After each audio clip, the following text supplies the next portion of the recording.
Right, this is our Canadian Coast Guard. Our Coast Guard here is not like the U.S. Coast Guard. It serves more as a search and rescue role.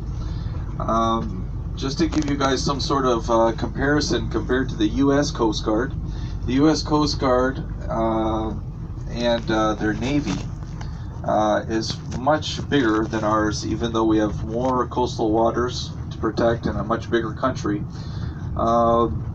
Just to give you a fair comparison, our Coast Guard alone has maybe about 24 frigates, ships.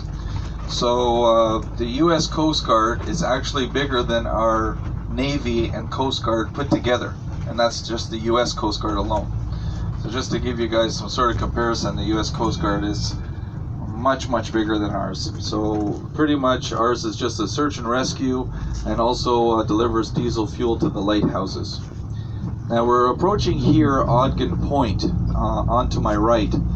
Now we get several cruise ships every year coming through Ogden Point here to my right, and we get about, on average, about 265 cruise ships coming here each summer. And they board here at Ogden Point.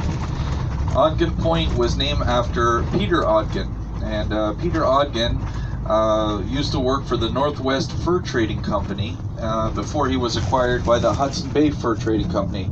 Fur trading back in the late 1800s and mid 1800s was very popular, especially here in Vancouver Island. But Peter Ogden was very short-tempered, and in fact he was actually charged with murder. He actually had murdered one Aboriginal native just because he had traded fur with another company. So why we have a port in his honor is beyond me, but it is named after him. You guys are looking on my right here at the Juan de Fuca Strait. Now directly across the Juan de Fuca Strait, 18 miles across, is Washington State, and it's a city called Port Angeles. So Washington State is just 18 miles across the water. This has been swam across 4 times, as far as I know, once by a man and 3 times by women. The latest one was Mary Lynn Bell. She was 16 years old. She's out of Ontario, and she actually swam across it in 22 hours without holding onto a boat and without a wetsuit. So it's quite a feat, and the water is very cold. The water is only maybe about 15 degrees in the summertime at best.